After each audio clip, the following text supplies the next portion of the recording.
The arena fell silent as Commander Xylac's words echoed through the massive chamber. His 4 eyes gleamed with satisfaction as he looked down at the human delegation from his elevated platform. The Corvan military leader stood 12 feet tall, his crystalline exoskeleton catching the harsh arena lights and throwing rainbow reflections across the crowd of alien spectators. "Humans have no courage," he repeated, his voice carrying through the translation devices worn by every species present. "They hide behind their technology and their numbers. When faced with true combat, individual against individual, they cower like the weak mammals they are." Captain Sarah Chun stood motionless among her fellow humans at the arena's edge. Her dark eyes never left Xylac's towering form as his insults continued. Around her, representatives from dozens of galactic species watched with varying degrees of interest and amusement. This was supposed to be a diplomatic gathering, a chance for humanity to prove their worth as potential members of the Galactic Council. Instead, it had turned into a public humiliation. The Corvan Empire controlled 17 star systems and commanded respect throughout known space. Their warriors were legendary, trained from birth in the ancient fighting traditions that had conquered worlds. Xylac himself was undefeated in over 200 ritual combats, his victories spanning 3 decades. "Perhaps," Xylac continued, his mandibles clicking with what passed for laughter among his species, "the humans would prefer to discuss trade agreements instead? We could arrange for them to sell their little trinkets in the Outer Rim markets." Nervous chittering rose from the crowd. The Vesperian delegation buzzed their approval, their insect-like forms shifting in their seats. The massive Brondorian ambassador rumbled something that might have been agreement, while the ethereal Celestians remained motionless, their energy forms flickering with neutral light. Ambassador Harrison, the head of the human delegation, stepped forward. His weathered face remained calm despite the obvious insult. "Commander Xylac, we came here to discuss humanity's application for council membership. These personal attacks serve no purpose." "Personal attacks?" Xylac's laugh was like grinding metal. "I speak only truth. Your species has existed in space for less than 2 centuries. You have no great victories, no conquered worlds, no proof of strength. The council requires warriors, not merchants." Sarah's hands clenched at her sides. She had spent 5 years preparing for this mission. The selection process had been brutal, choosing only the best representatives humanity could offer. She was a decorated combat veteran, fluent in 12 alien languages, holder of advanced degrees in xenobiology and diplomatic relations. None of that seemed to matter now. "The ritual of courage is simple," Xylac announced, gesturing toward the arena floor. "Single combat, no weapons, no armor. Defeat me, and I will personally sponsor humanity's council application. Fail, and your species will wait another century before requesting membership again." The arena floor was a circle of polished stone 50 meters across. Ancient symbols from a dozen worlds were carved into its surface, telling the stories of countless battles fought and won. The ceiling stretched high above, open to the alien sky, where 3 moons hung like watching eyes. Ambassador Harrison's voice was steady, but strained. "Commander, this was not part of our agreed diplomatic protocols. We came here to present our technological achievements, our cultural contributions, our peaceful expansion policies." "Peaceful expansion." Xylac made the word sound like a disease. "You prove my point. The galaxy is not peaceful, human. It is filled with dangers your soft species cannot imagine. The Council protects thousands of worlds, fights wars against forces that would consume entire star systems. We need warriors beside us, not librarians." Sarah watched as several council members nodded agreement. The Corvan way of thinking wasn't unique. Throughout the galaxy, strength was respected above all else. Humanity's rapid technological advancement and diplomatic successes meant nothing without the backing of proven combat ability. The irony burned her chest. Humans had fought wars that spanned continents, survived plagues that killed millions, explored hostile worlds that would terrify most aliens. But because they preferred negotiation to conquest, they were seen as weak. "No human will accept your challenge," Xylac declared with finality, "because no human possesses the courage required. You may stay for the remainder of the gathering if you wish, but as observers only. When you return to your little blue world, tell them that the galaxy belongs to the strong." The silence that followed was deafening. Sarah could feel the weight of hundreds of alien eyes upon the human delegation. Some looked sympathetic, others disappointed. Many seemed unsurprised by Xylac's assessment. Ambassador Harrison opened his mouth to respond, but Sarah was already moving. She walked across the arena floor with measured steps, her military boots clicking against the ancient stone. Every eye in the chamber followed her progress.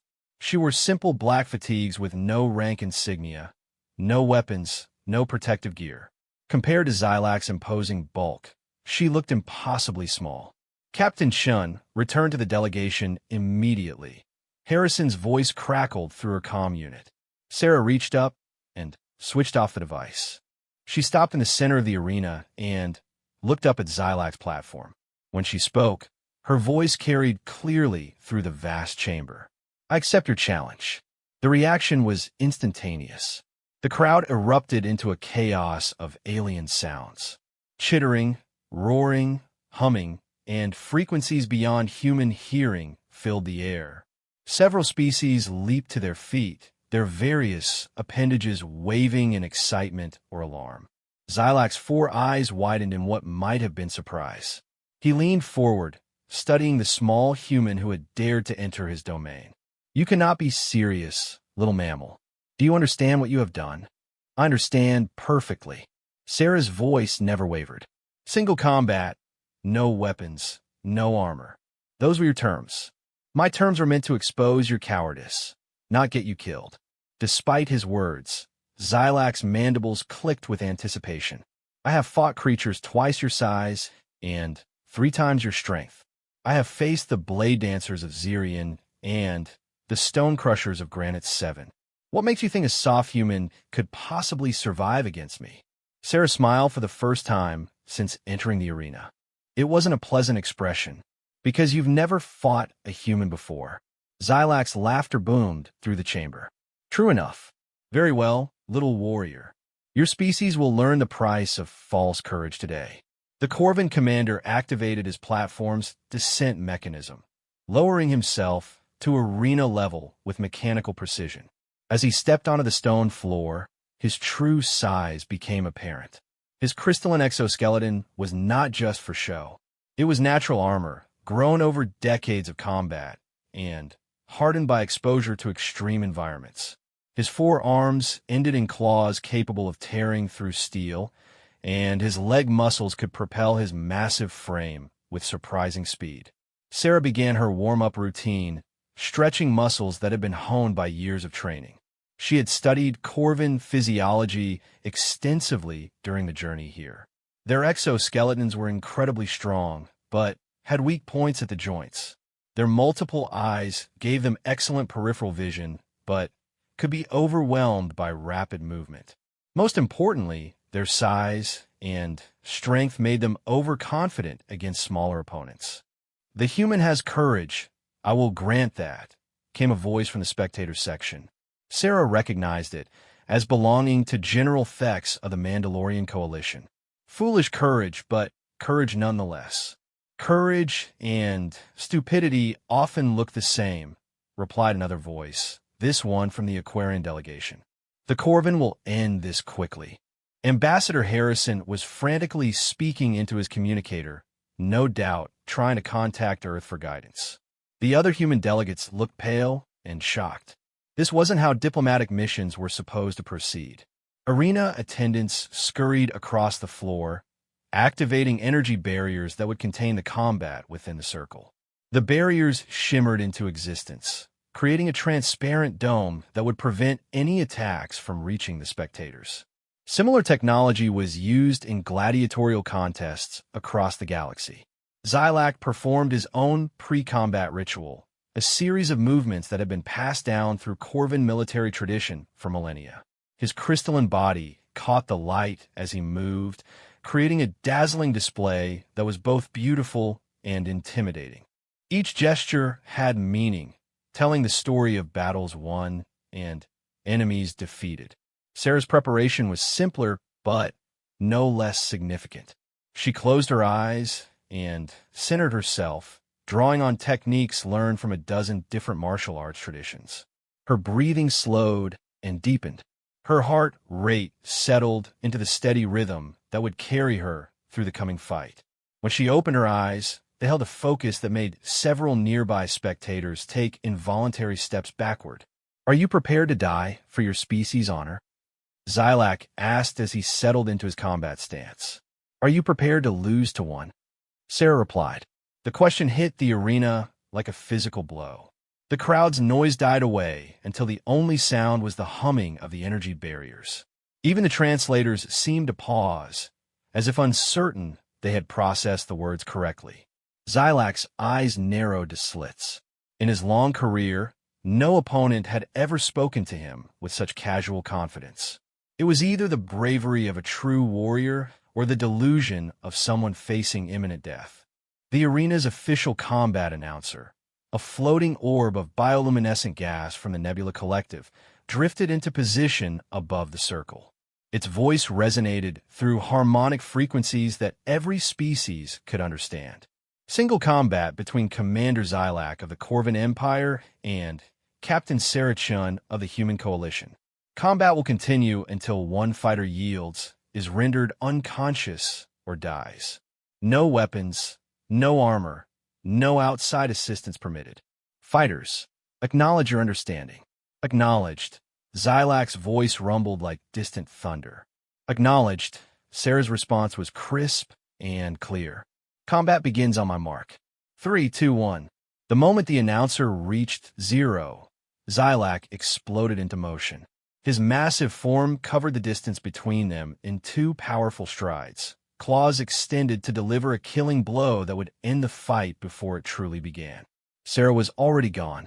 She rolled beneath his reaching arms, her small size allowing her to slip past his guard like water flowing around stone. As she moved, her foot lashed out in a precise strike that connected with the joint between his leg segments. Xylac stumbled slightly, more from surprise than pain. No opponent had ever moved that quickly in his presence. He spun around, expecting to find the human behind him, but Sarah had already circled to his left side. Her second attack targeted the sensitive membrane between his shoulder plates. Her knuckles, hardened by years of conditioning, struck with surgical precision. The blow wouldn't penetrate his natural armor, but it sent vibrations through his internal structure that his nervous system registered as significant damage. "Impossible," someone whispered from the crowd. Xylac's recovery was swift and violent. His massive arm swept in a wide arc that should have caught Sarah in the ribs and launched her across the arena. Instead, she ducked under the blow and delivered a series of rapid strikes to his elbow joint. The Corvin commander felt something he hadn't experienced in decades of combat. Uncertainty. His opponent moved like nothing he had ever faced. She was too small to grapple effectively, too fast to corner, too precise to ignore. Every attack she made targeted weak points in his anatomy that should have been unknown to alien species. Sarah's strategy was becoming clear to the more experienced warriors in the audience. She wasn't trying to overpower her opponent. She was trying to dismantle him piece by piece, joint by joint, until his size and strength became liabilities rather than advantages. The human fights like a virus, observed the Cien military attaché. Small, persistent, targeting systemic weaknesses. Xylac's next attack was more measured. He used his reach advantage, keeping Sarah at a distance while his claws sought to trap her between his multiple arms. The strategy might have worked against a conventional opponent, but Sarah seemed to anticipate his movements before he made them. She flowed between his strikes like smoke, occasionally darting in to deliver precise blows to nerve clusters and joint interfaces. Each hit was individually insignificant, but they were beginning to accumulate into something more dangerous. The crowd was no longer making sounds of amusement or dismissal. A tense silence had fallen over the arena as they watched something unprecedented unfold. The mighty Xylac, conqueror of worlds, was being systematically taken apart by a creature one-tenth his size. How is this possible? General Thex muttered to his aide. The human has no natural weapons, no armor, no obvious physical advantages. His aide, a veteran of numerous campaigns, watched Sarah dodge another crushing blow and responded thoughtfully. Perhaps that is exactly why she is winning, sir. The commander has never faced an opponent like this. His techniques, his instincts, his entire fighting philosophy is based on opponents who fight like him. Sarah's breathing remained steady despite the intense physical demands of the combat. Her training had included countless hours against opponents larger and stronger than herself. Human military doctrine had always emphasized adaptability over raw power, technique over brute force. But there was something else driving her performance, something the alien spectators couldn't fully understand. Every species in the galaxy had its own concept of honor and courage. For humans, it wasn't just about personal glory or individual strength. It was about proving that intelligence and determination could overcome any obstacle. Xylac's attacks were becoming more frantic now. The systematic damage to his joints was affecting his coordination. His left arm responded sluggishly to neural commands, and his right leg felt strangely numb in several places.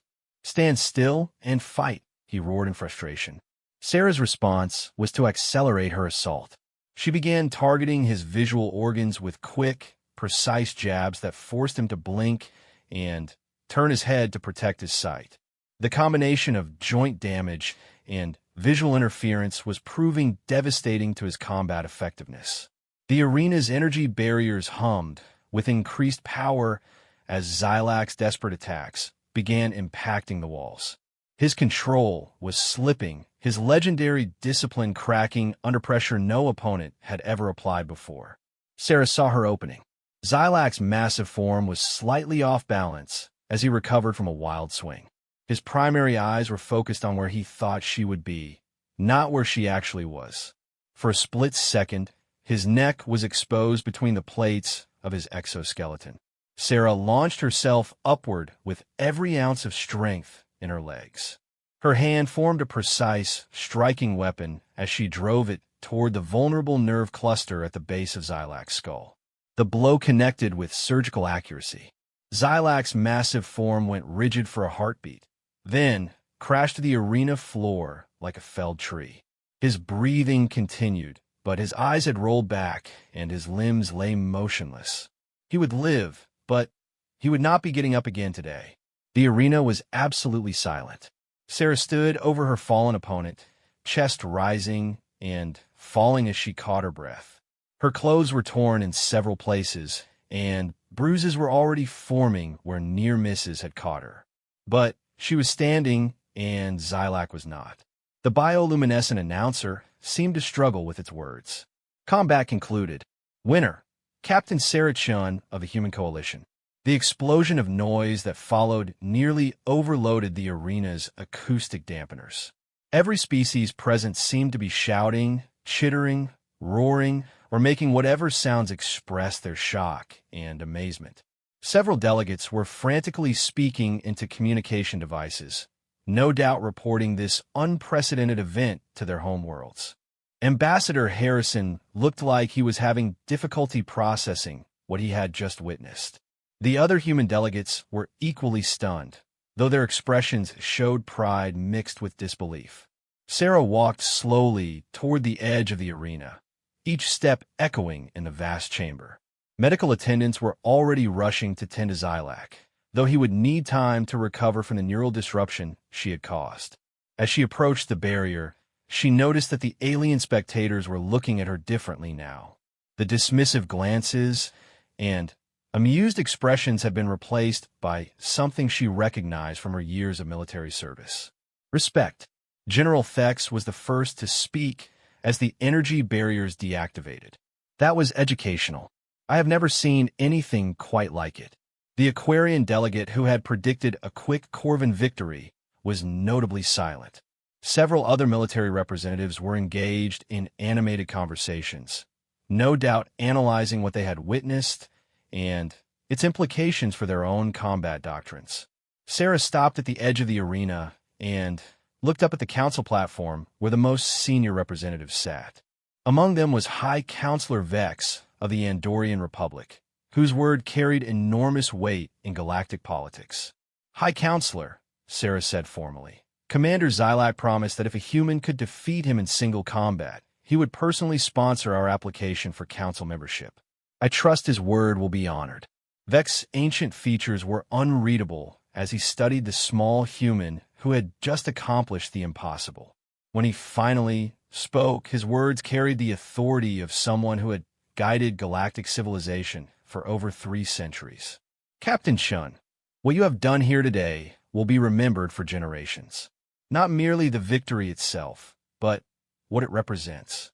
You have shown us that strength takes many forms, and that courage cannot be measured by size or species." He paused, consulting briefly with the other senior council members.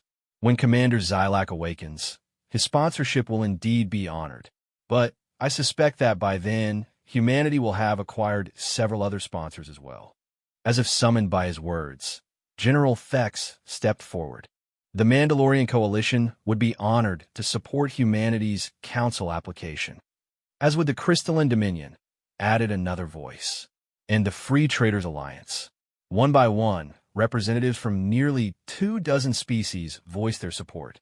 The political landscape of the galaxy had shifted in the span of a single combat, and everyone present understood the significance. Sarah nodded respectfully to each speaker, but her attention was drawn by movement on the arena floor. Xylac was beginning to stir, his massive form slowly returning to consciousness under the care of the medical team. Their eyes met across the distance, and something passed between them. Not friendship, exactly, but a warrior's acknowledgement of another warrior's skill. Xylac's mandibles moved in what might have been the beginning of a smile. Ambassador Harrison finally found his voice. "Captain Shun, your actions here today have exceeded every expectation and protocol we established for this mission. I'm not sure whether to commend you or court-martial you." Sarah's response was interrupted by the approach of High Counselor Vex himself. The ancient being descended from the council platform with stately dignity, his ceremonial robes flowing around him like liquid starlight. "Captain Shun," he said formally, "the council would be honored if you would address our full assembly tomorrow. There are many among us who would hear your thoughts on humanity's role in galactic civilization." The invitation was unprecedented. Junior representatives from applicant species were never granted such audiences. Sarah understood that she was being offered something far beyond what any human had dared hope for. "I would be honored, High Counselor." As the various delegations began filing out of the arena, Sarah remained standing where she was, looking out over the space where she had just changed the course of human history. The weight of what had happened was beginning to settle on her shoulders. She had entered the ring not just to defend her own honor, but to prove that humanity belonged among the stars. The victory belonged not just to her, but to every human who had ever looked up at the night sky and dreamed of what lay beyond. Tomorrow would bring new challenges, new opportunities, and new responsibilities.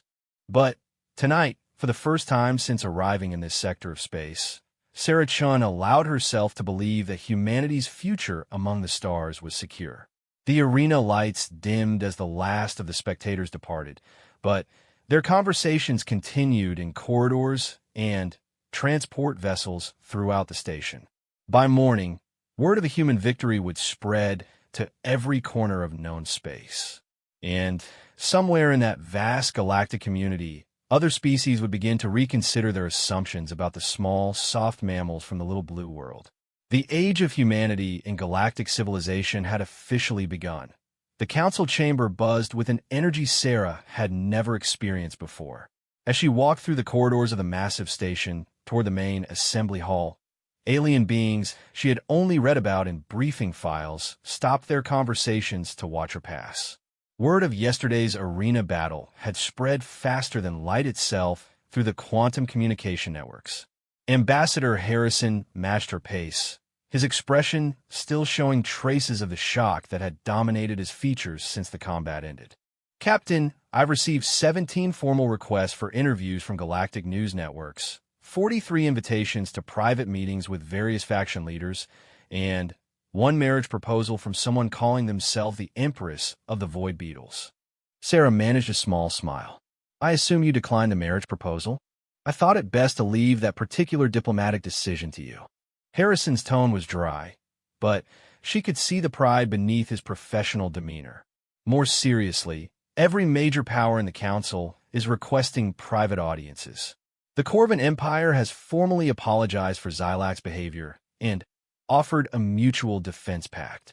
The hegemony wants to discuss military exchange programs. Even the isolationist crystal shapers have expressed interest in cultural exchanges. They turned a corner and emerged onto a balcony overlooking the Grand Assembly. Sarah's breath caught in her throat. The chamber was enormous, easily capable of holding 10,000 beings. Tiered seating rose in concentric circles around a central speaking platform, with each section designed to accommodate the unique physiological needs of different species. Today, every seat was occupied. I've never seen turnout like this, Harrison murmured. Most council sessions are attended by maybe 2,000 representatives. This is unprecedented. Sarah studied the assembled delegates. The Corvin section was prominently displayed, with Commander Xylac himself visible in the front row. His recovery had been faster than the medical team expected, though he still moved with careful deliberation. When their eyes met across the vast space, he inclined his massive head in what she recognized as a gesture of respect. High Counselor Vex materialized beside them with the silent movement characteristic of his species. Despite his apparent age, the Andorian moved with fluid grace that suggested hidden reserves of strength. Captain Shun, are you prepared for what awaits you? As prepared as anyone can be for the unknown, sir. Vex's ancient eyes studied her with keen intelligence. Yesterday you fought for your species' honor. Today you speak for their future. The audience you will address represents civilizations that span the galaxy. Some have existed for millions of years. Others have technologies that could reshape reality itself. What will you tell them about humanity? Sarah had spent most of the night preparing for this moment, but the High Counselor's question cut to the heart of everything she had been wrestling with. How do you represent an entire species in a few minutes of speaking time? I'll tell them the truth, sir, about who we are, what we've learned, and what we hope to contribute. Truth is a luxury in politics, Captain, but perhaps it is exactly what this assembly needs to hear. The procession to the central platform felt like walking through history itself. Representatives from species she had only imagined stood to acknowledge her passage. The ethereal collective, beings of pure energy who rarely manifested physical forms, flickered with colors that translated to expressions of interest and approval. The massive Titan borers, creatures that literally ate asteroids for sustenance, made rumbling sounds that their translators rendered as respectful greetings. As Sarah took her place at the speaking podium, the vast chamber gradually fell silent. 10,000 beings from across the galaxy focused their attention on the small human who had somehow earned the right to address them. High Counselor Vex's voice resonated through the chamber's acoustics. Honored delegates, we gather today to hear from Captain Sarah Chun, representative of the Human Coalition. Her species seeks membership in our council, and recent events have proven that they possess qualities we had not previously recognized. The murmur that rippled through the assembly carried undertones of amusement, curiosity, and in some sections, skeptical dismissal. Sarah understood that yesterday's victory had opened doors, but it hadn't convinced everyone that humanity deserved a place at this table. Captain Shun, Vex continued, the floor is yours. Sarah stepped forward to the podium, her voice carrying clearly through the chamber's amplification systems. honored counselors, distinguished delegates, representatives of the galactic community. I stand before you today not just as a human, but as proof that the galaxy is far more interesting when we stop making assumptions about each other. A ripple of approving sounds came from several sections. The Wisdom Keepers, an ancient species known for their philosophical insights, made harmonic chimes that translated as agreement. 24 hours ago, many of you believed that humans were weak, cowardly, unfit for membership in this council. Sarah's gaze swept across the assembly, making contact with delegates from dozens of species. Commander Xylac certainly believed it, and, from his perspective, he had good reasons. In the Corvin section, Xylac himself shifted slightly. Their eyes met, and Sarah saw no anger there, only the attention of a warrior listening to another warrior's assessment. Humans are physically smaller than most species represented here. We lack natural armor, claws, energy projection abilities, or most of the other advantages evolution has granted our galactic neighbors. Our technology, while advanced for our age, cannot compare to civilizations that have had millions of years to develop. Our military forces are tiny compared to the great fleets that patrol these star systems. The chamber was absolutely quiet now. Even species known for constant motion had settled into stillness.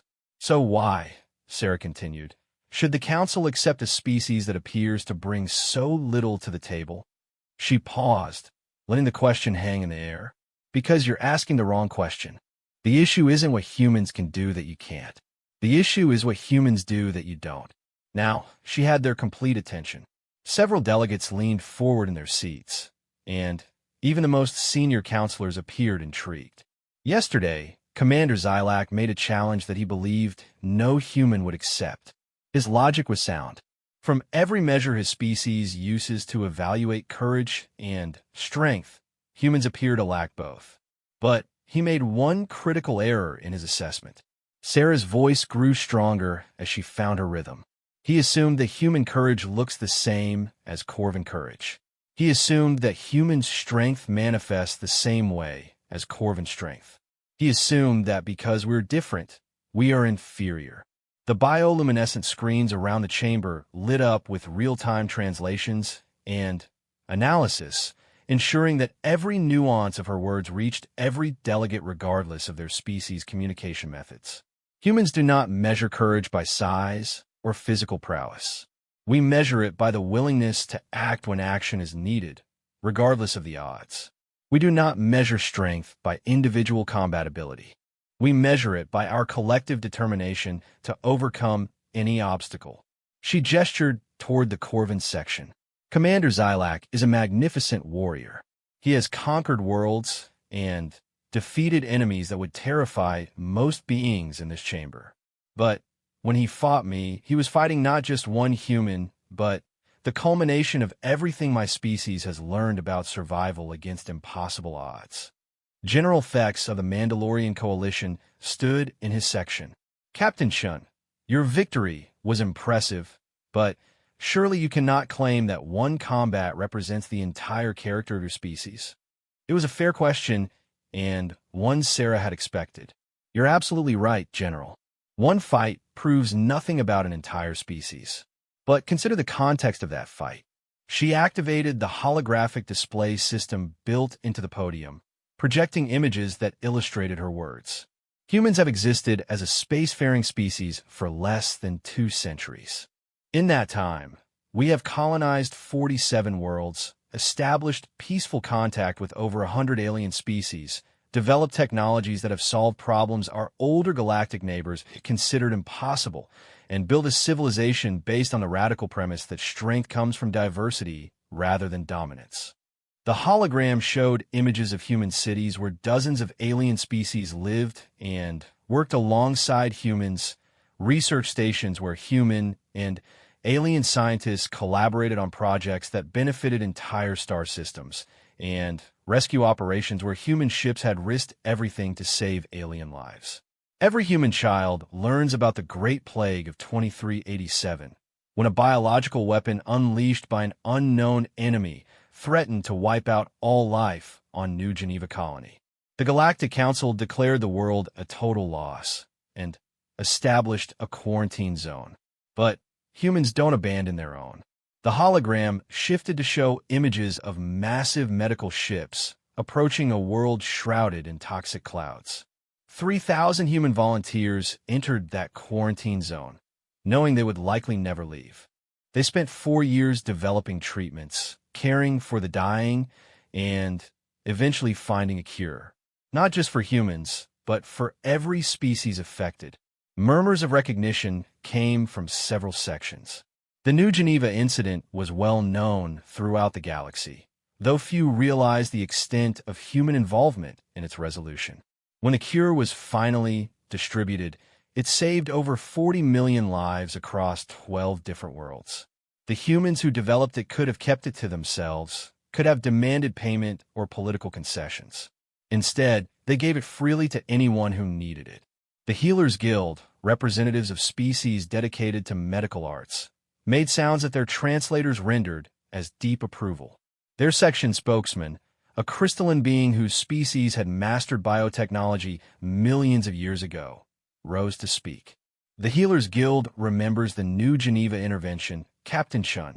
Many of our own experts said a cure was impossible. The humans proved us wrong, and then shared their knowledge without reservation. It was educational. Sarah nodded respectfully. Thank you, honored healer. That intervention represents something fundamental about human nature.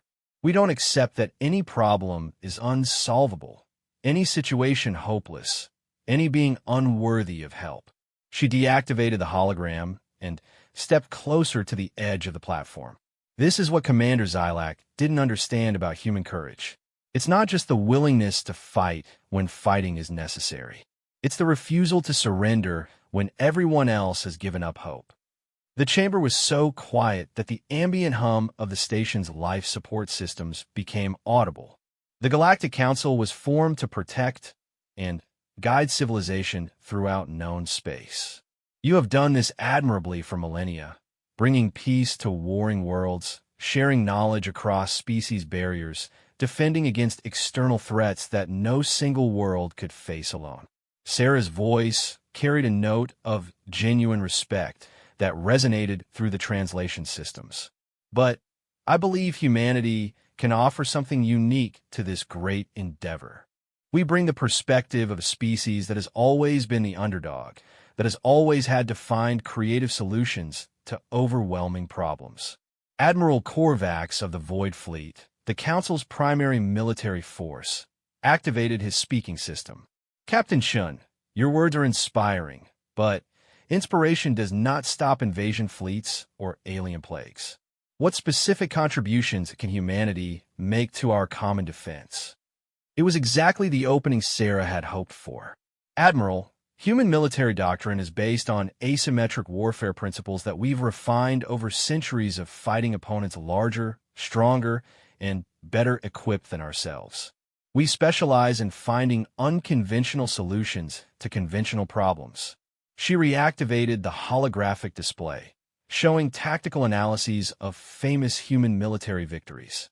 The Battle of Thermopylae Station, where a single human cruiser held off an entire pirate fleet for 6 hours using nothing but clever positioning and electronic warfare.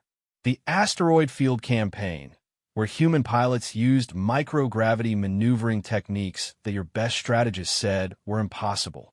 The Liberation of Xerion Prime, where human special forces infiltrated a supposedly impregnable fortress using methods no other species had considered.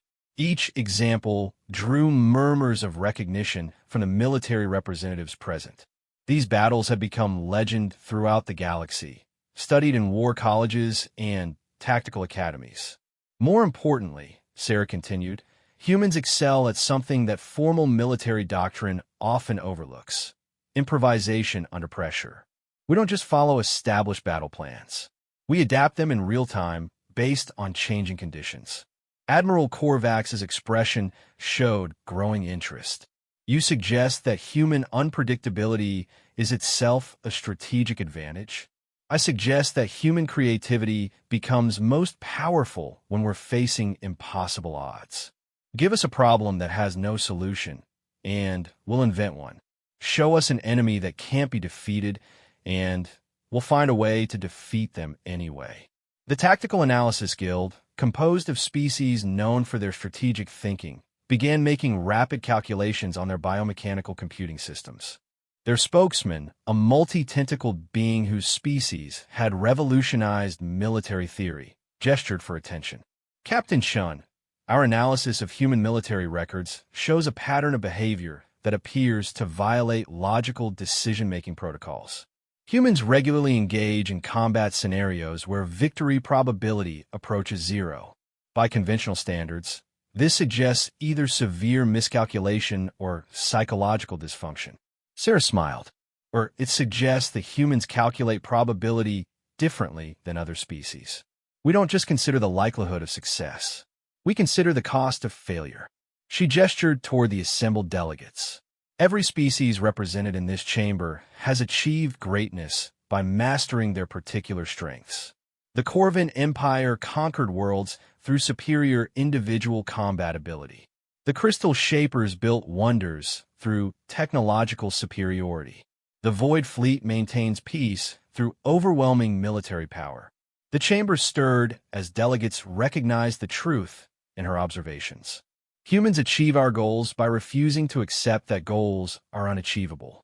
We've built a civilization on the premise that any problem can be solved if you're willing to work hard enough, think creatively enough, and sacrifice enough to find the solution. High Counselor Vex raised his hand, and the chamber immediately fell silent. Captain Chun, you speak eloquently of human achievements and human philosophy. But this council has existed for over 1,000,000 years. We have seen countless species rise and fall, each believing they possessed unique qualities that would change the galaxy. What makes humanity different? It was the question Sarah had been preparing for since the moment she learned about this opportunity. Everything she had said before had been leading to this moment. High Counselor, humanity is different because we're still learning. Every other species in this chamber has reached their pinnacle.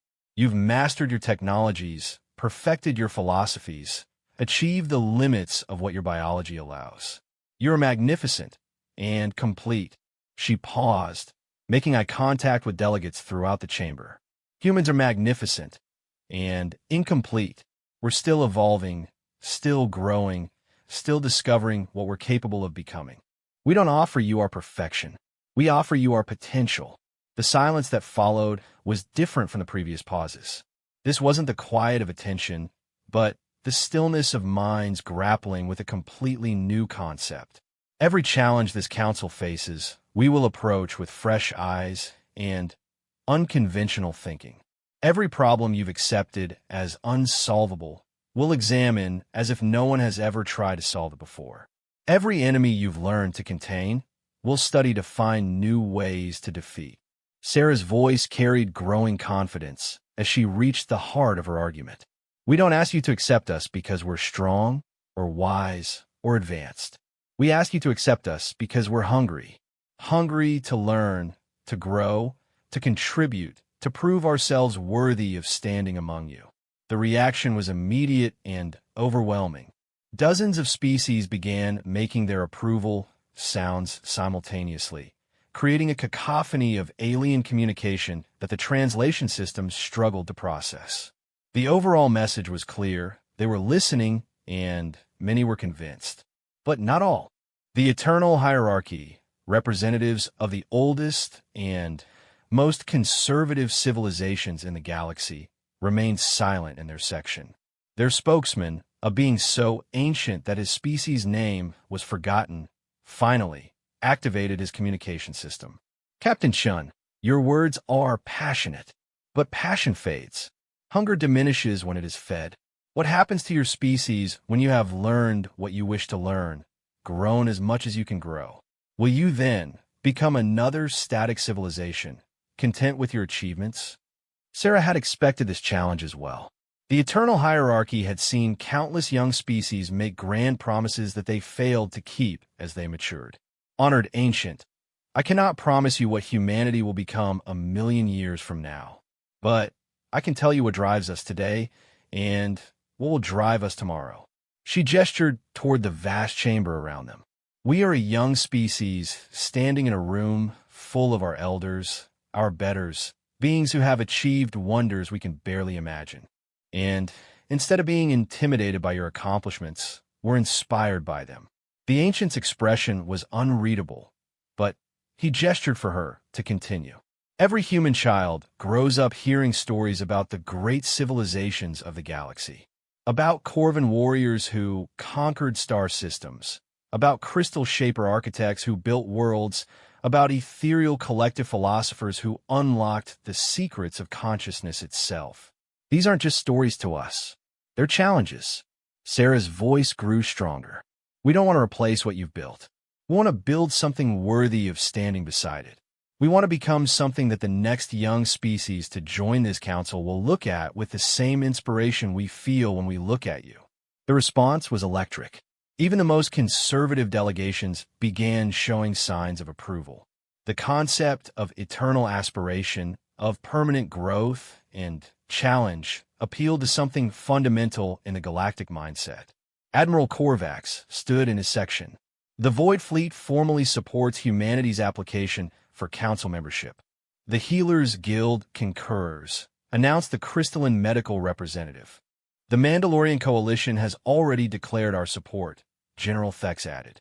One by one, delegations throughout the chamber began voicing their approval. The tide of opinion was shifting dramatically, but Sarah knew the most important voice had not yet been heard. High Counselor Vex remained silent as the demonstrations of support continued. His word would carry more weight than all the others combined, and everyone in the chamber knew it. Finally, he raised his hand, and immediate silence fell across the assembly. "Captain Chun, you have given this council much to consider. Your species application will be evaluated through our standard procedures, which may take several cycles to complete." Sarah felt a moment of disappointment, but Vex wasn't finished speaking.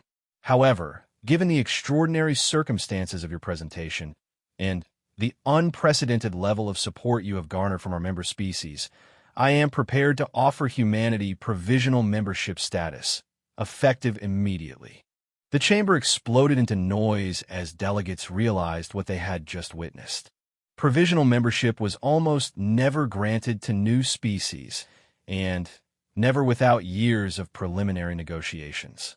Provisional membership grants your species access to council resources, participation in non-military advisory committees, and the right to send permanent representatives to our headquarters. Full membership, with voting rights and military obligations, will be considered after a probationary period of 5 standard years. Sarah's legs felt suddenly weak, but she managed to keep her voice steady. "High Counselor, humanity accepts your generous offer with gratitude and humility." "The acceptance ceremony will take place tomorrow," Vex announced. "Captain Chun, your species has proven today that courage and wisdom can overcome any disadvantage. We look forward to learning what else you will teach us." As the assembly began to disperse, delegates from dozens of species approached the platform to offer their congratulations and discuss potential collaborations. Sarah found herself at the center of a diplomatic whirlwind that would have been unimaginable just 2 days ago. But through it all, her mind kept returning to Commander Xylac's words in the arena. "Humans have no courage." Looking out over the chamber full of ancient civilizations that were now welcoming humanity as equals, Sarah couldn't help but smile. Perhaps it was time for the galaxy to reconsider its assumptions about courage. And perhaps, just perhaps, humanity was about to show them what real courage could accomplish. 3 months after humanity's provisional acceptance into the Galactic Council, Sarah found herself in a situation that would have been impossible to imagine during those first diplomatic meetings. She stood in the command center of the Council's primary defense station, watching holographic displays that showed the positions of over 10,000 ships spread across a battle line that stretched for 3 light years. The enemy they faced was unlike anything the galaxy had encountered before. "Contact lost with the 4th Fleet's reconnaissance wing," reported Commander Vash, a Corvan officer who had become Sarah's unlikely partner in the Joint Task Force. His crystalline exoskeleton bore fresh battle scars from the previous week's engagement, and his four eyes showed the strain that all the commanders were feeling. Admiral Korvax materialized beside them, his ethereal form flickering with the agitation that passed for anxiety among his species. The Devourers have broken through the Outer Rim defensive line. 17 systems are now confirmed lost. Sarah studied the tactical display with growing concern. The entities the Council called Devourers defied every conventional understanding of warfare. They weren't a species in any recognizable sense. They were something else entirely. Vast, intelligent constructs that consumed matter itself to fuel their expansion across the galaxy. "How many ships did we lose in the retreat?" she asked. 43 vessels destroyed, over 100 damaged beyond immediate repair, Vash reported grimly. "The Devourer constructs are adapting to our tactics faster than our strategists can develop new ones." It was the same story that had been repeated across dozens of battlefields over the past 2 months. The galactic military, despite its overwhelming technological advantages and millions of years of combat experience, was losing ground to an enemy that learned and evolved with each encounter. High Counselor Vex's image appeared on the primary communication screen, his ancient features showing exhaustion that Sarah had never seen before. "Commanders, I bring grave news from the Inner Council. The Eternal Hierarchy has formally requested emergency evacuation for their core worlds. The Crystal Shapers are abandoning their outer colonies. Even our most stalwart allies are beginning to lose hope." The weight of those words settled over the command center like a physical presence. When civilizations that had survived for millions of years began abandoning their territories, the situation had moved far beyond anything resembling conventional warfare. "What are our current strategic options?" Sarah asked, though she suspected she already knew the answer. Admiral Korvax's form dimmed with what translated as resignation. "We have 3 primary scenarios under consideration. First, full retreat to the inner core systems and establish a defensive perimeter around the galactic center. Second, attempt to negotiate with the Devourers to establish territorial boundaries. Third," he paused, clearly reluctant to continue, "complete evacuation to the Magellanic Clouds while we still have the transport capacity." Sarah felt something cold settle in her stomach. The Galactic Council was considering abandoning the entire galaxy to save what remained of civilization. Billions of worlds, trillions of beings, countless millennia of accumulated knowledge and culture, all to be sacrificed to buy time for a strategic withdrawal to a neighboring galaxy. "There has to be another option," she said quietly. Commander Vash's mandibles clicked with what passed for bitter laughter among his species. "Captain Shun, with respect, your species has been part of this conflict for 3 months. The Council's greatest military minds have been analyzing this threat for 2 years. If there were another option, we would have found it." Sarah turned back to the tactical display, studying the patterns of Devourer expansion with the same intensity she had once brought to analyzing individual opponents in the arena. But this wasn't a single enemy with exploitable weaknesses. This was a force of nature given intelligence and purpose. "Show me the analysis of Devourer behavior patterns," she requested. "Captain, we've reviewed those files hundreds of times," Admiral Korvax protested. "Every pattern analysis, every technological assessment, every tactical evaluation. The conclusion is always the same. They're superior to us in every measurable category. Humor me." The display shifted to show detailed breakdowns of Devourer capabilities. The constructs themselves were massive, some measuring hundreds of kilometers in length. They appear to be composed of a material that could reorganize itself at the molecular level, allowing them to adapt their structure to any threat they encountered. Their weapons systems were beyond current understanding, capable of disintegrating matter at the quantum level. Most disturbing of all, they learned from every engagement. Tactics that worked once never worked again. Weapons that proved effective in the first battle became useless in the second.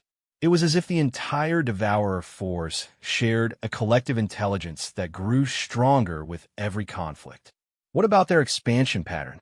Sarah asked. Show me the timeline of their territorial acquisition. New data flowed across the screens, showing how the Devourers had moved through space over the past 2 years. Their expansion wasn't random or even purely strategic. There was something else driving their choices. Sarah studied the pattern for several minutes, her expression growing more thoughtful. They're not just consuming territory for resources. They're following specific routes. Of course they are, Vash replied. They target the most developed systems first, where they can acquire the greatest amount of organized matter and energy. No, that's not it. Sarah manipulated the display controls, overlaying different data sets. Look at the timing. They're not always hitting the richest targets. Sometimes they pass by major industrial centers to attack smaller colonies. Admiral Korvax's form brightened with interest despite his exhaustion. What are you observing that we have missed? Sarah highlighted several points on the galactic map. They're following communication routes. Not just any communication routes. The primary quantum entanglement networks that connect the most important civilizations. The command center fell silent as the implications became clear. If the Devourers were targeting communication infrastructure specifically, it suggested they understood something about galactic civilization that the military analysts had missed. They're not just consuming matter and energy, Sarah continued, her voice growing more excited as the pieces fell into place. They're consuming information. They're learning about us faster than we're learning about them because they're literally eating our knowledge networks. Vash's 4 eyes widened. That would explain their rapid adaptation rates. They're not just observing our tactics. They're absorbing our entire strategic database every time they capture a communication hub. If Captain Shun is correct, Admiral Korvax said slowly, then our entire approach to this conflict has been fundamentally flawed. We've been treating them as a conventional military threat when they're actually something far more sophisticated. Sarah was already moving to the central planning console, her mind racing with possibilities. We need to completely rethink our strategy. Instead of trying to outfight them or outrun them, we need to outthink them. How? Vash asked. If they're absorbing our knowledge faster than we can generate it, how do we maintain any strategic advantage? The answer came to Sarah with the sudden clarity that had made her such an effective arena fighter. We don't fight their strengths. We fight their assumptions. High Counselor Vex's image leaned forward with interest. Explain your reasoning, Captain. The Devourers have been winning because they understand how we think. They know our tactics, our technologies, our strategic doctrines. They can predict our responses because they've absorbed the accumulated military wisdom of the entire galaxy. Sarah began entering commands into the planning system, calling up files that most of the command staff had never seen. But there's one source of military knowledge they haven't accessed yet. One tactical database that exists outside the galactic communication networks. Understanding dawned on Admiral Korvax's features. Human military history. Exactly. For the past 3 months, the Council has been integrating human forces into existing command structures, using our people as supplements to proven galactic strategies. But human military doctrine developed in complete isolation from galactic civilization. We've been fighting wars and solving tactical problems using methods that no other species has ever considered. Sarah activated the holographic display, showing comparative analyses of human versus galactic military thinking. Every major victory in human history has been won by doing something the enemy thought was impossible. We specialize in unconventional warfare because we've never had any other choice. Commander Vash studied the data streams with growing excitement. You're suggesting that human tactical unpredictability could counter their adaptive capabilities. I'm suggesting something bigger than that. Sarah's voice carried the same confidence it had held in the arena 3 months ago. I'm suggesting that we stop playing by their rules entirely. The command center's primary alert system activated, flooding the space with amber light and harmonic warning tones. Lieutenant THYSS, a young Aquarian communications specialist, looked up from her console with an expression of barely controlled panic. "Commanders, we're receiving priority communications from the 7th Fleet. They're under attack at the Helix Junction. Admiral Zentari is requesting immediate reinforcements." Admiral Korvax's form flickered with agitation.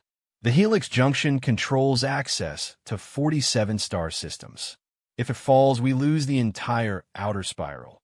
How long before our reserve fleets can reach them?" Sarah asked.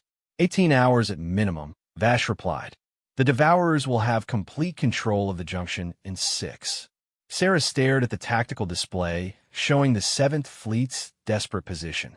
1,200 Council ships faced an enemy force that outnumbered them 3-1 and had already demonstrated the ability to adapt to any strategy the fleet might employ. "What if we don't send reinforcements?" she said quietly. The silence that followed her question was deafening. Admiral Korvax's form went completely still, while Commander Vash's mandibles clicked with what could only be shock. "Captain Chun." High Counselor Vex's voice carried a note of warning. "Surely you're not suggesting we abandon an entire fleet to preserve our reserves?" "I'm suggesting we think like humans for once." Sarah turned to face the communication screen directly. "High Counselor, with your permission, I'd like to try something that violates every principle of conventional military strategy." "Explain." Sarah took a deep breath, knowing that her next words would either save the galaxy or destroy her career. "We tell Admiral Zentari to retreat immediately, abandon the Helix Junction, and fall back to coordinates I'll provide. Then, we make sure the Devourers know exactly where we're going." The command center erupted into protests. Every officer present began speaking at once, their various species' expressions of outrage creating a cacophony of alien sounds. Through it all, High Counselor Vex remained silent, his ancient eyes fixed on Sarah with an intensity that made her feel like he was looking directly into her soul. Finally, he raised a hand for silence. "Captain Chun, you are suggesting that we voluntarily surrender strategic territory and provide the enemy with intelligence about our retreat routes. Please help me understand how this serves our strategic objectives." "Because," Sarah replied, "the Devourers have learned to expect rational behavior from us. They know how galactic military doctrine works. They can predict where we'll retreat, how we'll regroup, what defensive positions we'll try to hold. But they've never faced an enemy that deliberately does the wrong thing." She manipulated the tactical display, showing her proposed retreat route. "We pull the 7th Fleet back to the Kepler Nebula, a location with no strategic value, no defensive advantages, and no logical reason for us to make a stand there. Which is exactly why the Devourers will follow us there," Vash said, understanding beginning to dawn in his expression. "Right. And while they're busy trying to figure out what we're really planning, we hit them with something they've never encountered before. Pure human tactical chaos." Admiral Korvax's form brightened with what might have been hope. "You propose to use human unpredictability as a weapon against their adaptive capabilities." "I propose to use human insanity as a weapon against their rational intelligence," Sarah corrected. "The Devourers understand logic, strategy, and conventional military thinking. But they've never faced an enemy that wins battles by doing things that make no sense." High Counselor Vex was quiet for a long moment, consulting with other council members through private communication channels. When he finally spoke, his words carried the weight of a decision that could determine the fate of galactic civilization. "Captain Chun, you are hereby granted operational authority over all human forces in the conflict zone. You have permission to implement whatever tactical approach you deem necessary, regardless of conventional strategic doctrine." "And if I'm wrong?" Sarah asked. "Then we proceed with evacuation protocols, and history will remember you as the human who tried something impossible rather than the civilization that died without trying anything at all." Sarah nodded and turned to her console, beginning the process that would either prove human tactical thinking could save the galaxy or confirm that some enemies were simply too powerful to defeat. "Commander Vash, I need you to coordinate with all human ship commanders in the sector. Tell them we're implementing Protocol Omega." Vash's eyes widened. Protocol Omega isn't a real tactical designation, Captain.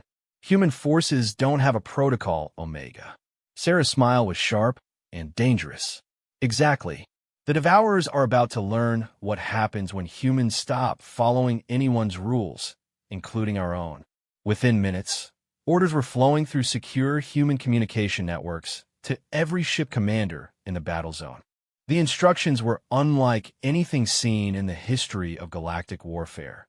Abandon all defensive positions, ignore standard retreat protocols, separate into individual squadrons, and engage the enemy using tactics that no sane military commander would ever authorize. Admiral Zentari acknowledges receipt of orders, Lieutenant THYSS reported. He's requesting confirmation that the message wasn't corrupted during transmission.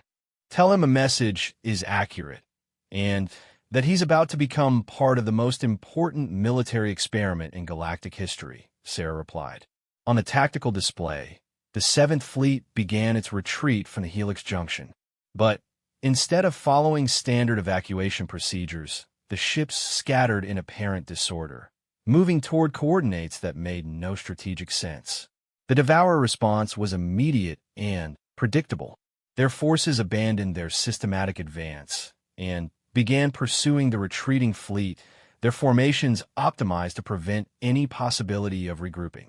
They're taking the bait, Vash observed. But, Captain, once they reach the Kepler Nebula, what then? We'll have trapped ourselves in a location with no tactical advantages.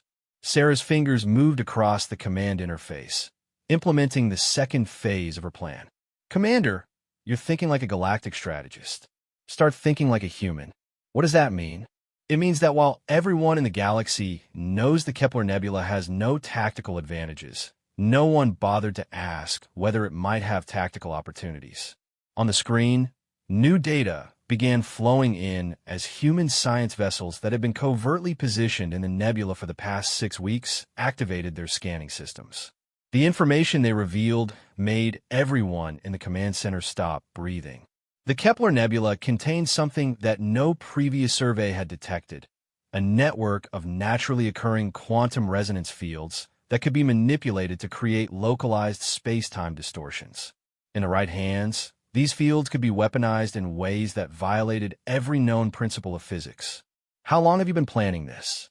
Admiral Korvax asked, his voice filled with what translated as amazement. Since the day I learned that humans were considered inferior warriors, Sarah replied. I've been preparing for the possibility that we might need to prove that intelligence beats strength, creativity beats experience, and desperation beats certainty. The first phase of contact occurred exactly as Sarah had predicted. The Devourer force entered the Kepler Nebula expecting to trap a retreating enemy, only to find themselves in an environment where their technological superiority became irrelevant. Human ships, operating on tactical principles that made no sense to any rational observer, began executing maneuvers that should have been suicide. They flew directly into asteroid fields, used gravitational anomalies to slingshot past enemy positions, and coordinated their attacks using communication protocols that appeared completely random. The Devourers, for the first time since their appearance in galactic space, hesitated. Their adaptation algorithms are failing, Vash reported with growing excitement. They're trying to analyze human tactical patterns, but there aren't any patterns to analyze. Sarah nodded, watching as her scattered fleet began the most chaotic battle in galactic history. That's the point. You can't adapt to pure creativity. Every human ship out there is making up their tactics as they go along, responding to immediate conditions rather than following predetermined strategies. The quantum resonance fields in the nebula began activating under human control, creating gravitational anomalies that trapped several Devourer constructs in recursive space-time loops. Other constructs found themselves subjected to dimensional distortions that their matter reorganization capabilities couldn't compensate for. But the most devastating weapon in the human arsenal wasn't technological at all. It was psychological. For the first time in their expansion across the galaxy, the Devourers encountered an enemy that seemed to welcome chaos, that thrived on impossible odds, that treated desperate situations as opportunities rather than threats. Incoming communication from Admiral Zentari, Lieutenant THYSS announced. His exact words were, "Tell Captain Shun that her insane plan is working. The enemy is retreating in what appears to be confusion."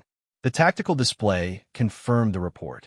For the first time since their appearance, the Devourer force was withdrawing from a battle they could have won. Their retreat wasn't strategic, it was reactive, the response of an intelligence that had encountered something completely outside its experience. "They're falling back to the Helix Junction," Admiral Korvax observed.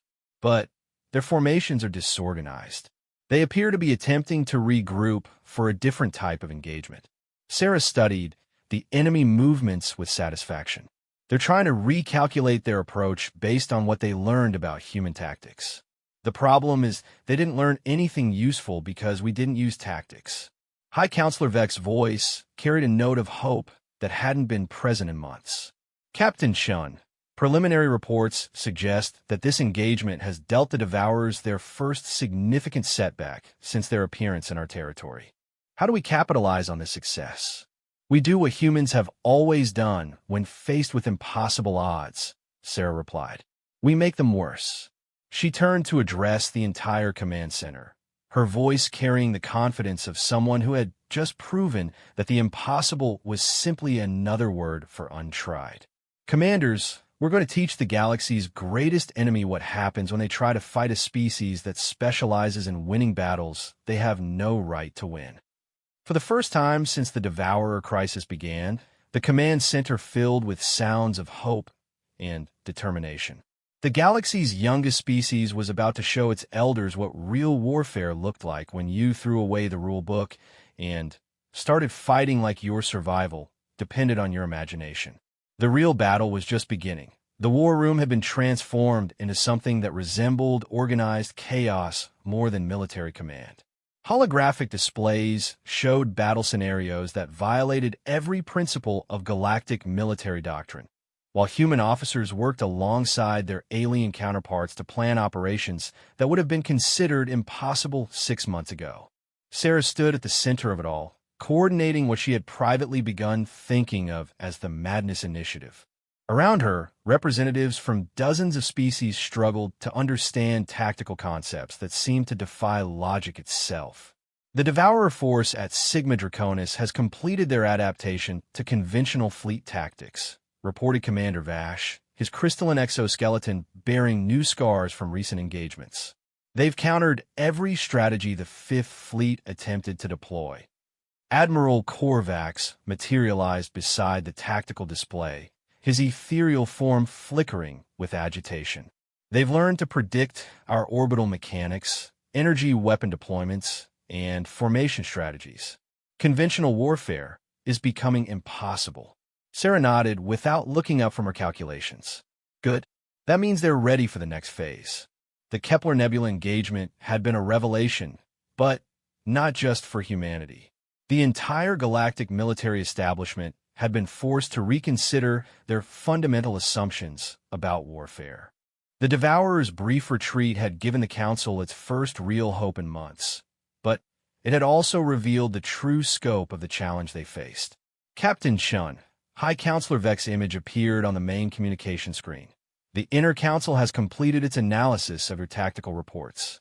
Your methods have achieved results that our best strategists considered impossible. However, we face a critical problem." Sarah finally looked up from her work. "The Devourers are adapting to human unpredictability." "Exactly. Our intelligence indicates that they've begun developing countermeasures specifically designed to neutralize chaotic tactics. They're learning to predict unpredictability itself." It was the outcome Sarah had expected, but hoped to avoid.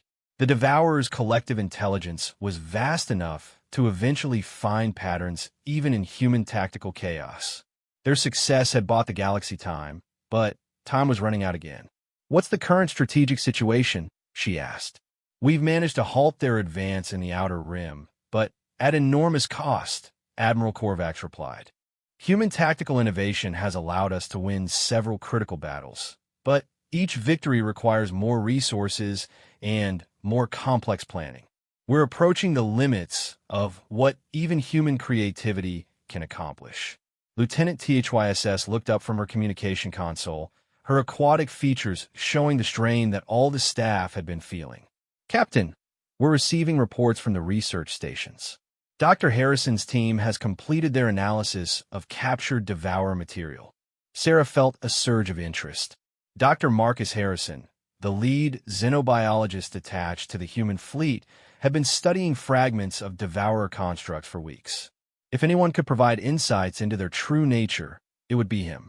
Put him through. Dr. Harrison's face appeared on the screen, showing exhaustion mixed with excitement. His usually neat appearance was disheveled, and his eyes held the intensity of someone who had made a discovery that changed everything. Captain Shun, I need to report my findings immediately. What we've learned about the Devourers changes our entire understanding of the threat we're facing. Go ahead, Doctor. They're not a species. They're not even biological entities as we understand them. The Devourers are artificial constructs, but not in the way we initially thought. Sarah leaned forward, sensing that they were approaching information that could reshape the entire conflict. Explain. Their weapons. Specifically, they're automated military systems designed by an unknown civilization to counter specific types of galactic threats. Their adaptive capabilities, their learning algorithms, their systematic approach to conquest, it all makes sense when you realize they were created to fight wars. The war room fell silent as the implications became clear. They weren't facing an invasive species or even a rogue artificial intelligence. They were fighting a military system that had been designed by some vanished civilization to be the ultimate weapon. Doctor, High Counselor Vex's voice carried a note of carefully controlled urgency. Are you suggesting that the Devourers were created to fight the Galactic Council? Not specifically, sir, but they were designed to fight large, organized, technologically advanced civilizations that operate according to predictable military doctrines. In other words, they were built to defeat exactly the kind of enemy that the Council represents. Commander Vash's mandibles clicked with realization. That explains their adaptation rates. They're not learning our tactics through trial and error. They're comparing our behavior to pre-programmed threat profiles. Exactly, Dr. Harrison confirmed.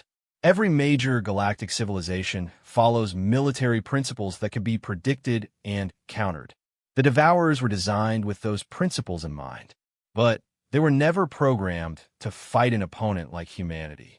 Sarah began pacing, her mind racing through the implications. Because humans developed military doctrine in isolation from galactic civilization, our tactics evolved to fight each other, not alien species with predictable behavior patterns.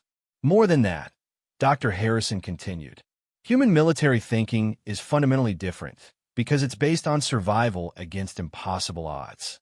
Every other galactic species achieved dominance through superior technology, overwhelming force, or natural advantages. Humans achieve dominance by learning to win when winning should have been impossible. The pieces were falling into place with crystalline clarity. The Devourers were the ultimate expression of military logic, weapons designed to counter rational opposition. But humans weren't entirely rational. They were creative, desperate, and willing to attempt solutions that no logical analysis would recommend. What else did your analysis reveal? Sarah asked. The constructs appear to be controlled by a central intelligence network. Not a hive mind exactly, but something similar. They share information instantaneously across galactic distances, which explains how they adapt so quickly to new threats. Can we disrupt that network? Dr. Harrison shook his head. Not with conventional technology. The communication system they use operates on principles we don't understand. But, Captain, I think you're asking the wrong question. Sarah stopped pacing and fixed him with her full attention. What's the right question? Not how do we disrupt their network, but how do we use it against them? The silence that followed was electric with possibility. Sarah could see the beginning of an idea forming, something so audacious that it made their previous tactics look conservative by comparison. Dr. Harrison, in your opinion, Would it be possible to introduce false information into their network? Theoretically, yes. But it would require physical access to one of their constructs, sophisticated computer infiltration techniques, and a level of technological integration that we've never attempted before. What kind of false information? Whatever we wanted them to believe. Tactical data, strategic assessments, threat evaluations, anything that could influence their decision-making algorithms. Sarah turned to address the entire war room. I need opinions from everyone. What would happen if the Devourers suddenly believed they were facing a completely different type of enemy than they actually are? Commander Vash was the first to respond. They would adapt their tactics to counter the perceived threat rather than the real one.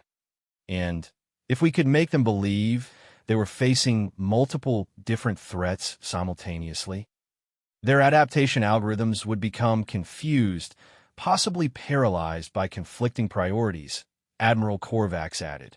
Sarah's smile was sharp and dangerous. And if we could convince them that their own tactics were being used against them by an enemy that was learning faster than they were. The realization hit everyone in the room simultaneously. The Devourer's greatest strength, their ability to adapt and learn, could be turned into their greatest weakness if they could be convinced they were fighting an enemy that was out-adapting them. Captain, High Counselor Vex's voice carried a note of warning. What you're suggesting would require infiltrating the most sophisticated military intelligence network in galactic history. Yes, sir. It would also require convincing them that they were losing a war they're actually winning. The psychological warfare component would be unprecedented, Dr. Harrison observed. We would essentially be attempting to convince a machine intelligence that it was being defeated by superior tactical thinking. Sarah nodded, which brings us back to the fundamental question. What's the one thing the Devourers were never designed to handle? Humans, Commander Vash said quietly. Humans doing something so insane that it works, Sarah corrected. Dr. Harrison, how long would you need to develop the infiltration protocols? With the right support team? 2 weeks, possibly less. But, Captain, the risks involved in attempting this are enormous. If we fail, we'll have revealed our entire strategic capability to an enemy that's already nearly unbeatable. And if we succeed, we turn their own intelligence network into a weapon against them. Sarah looked around the room, meeting the eyes of every officer present. These beings represented species that had survived and prospered for millennia through careful planning, logical decision-making, and rational strategic thinking. What she was about to propose violated every principle they held sacred. I'm going to ask you all to approve an operation that has no precedent in galactic military history. We're going to hack into the Devourer network and convince them that they're losing a war to an enemy that doesn't exist. What kind of enemy? Admiral Korvax asked. Sarah's expression showed the same confidence it had held in the arena where this all began. The worst possible enemy for a logical military system, an irrational one that gets stronger every time it's defeated. The planning session that followed was unlike anything in the history of galactic warfare. Human tactical specialists worked with alien scientists to develop computer viruses that could simulate the presence of an adaptive enemy. Psychological warfare experts collaborated with xenobiologists to create false intelligence that would seem credible to machine intelligence algorithms. The operation required unprecedented cooperation between species that had barely trusted each other 6 months ago. Crystal Shaper technologists contributed their understanding of quantum information systems. Ethereal collective philosophers provided insights into the nature of artificial consciousness. Even the normally isolationist void dwellers offered their expertise in stealth technology. Phase 1 requires infiltration of a Devourer construct, Sarah explained to the assembled team leaders. We'll use modified human stealth ships to approach their position at the Zeta Reticuli complex. The infiltration team will consist of volunteers only. This mission has no acceptable casualty rate. Commander Vash studied the mission parameters with growing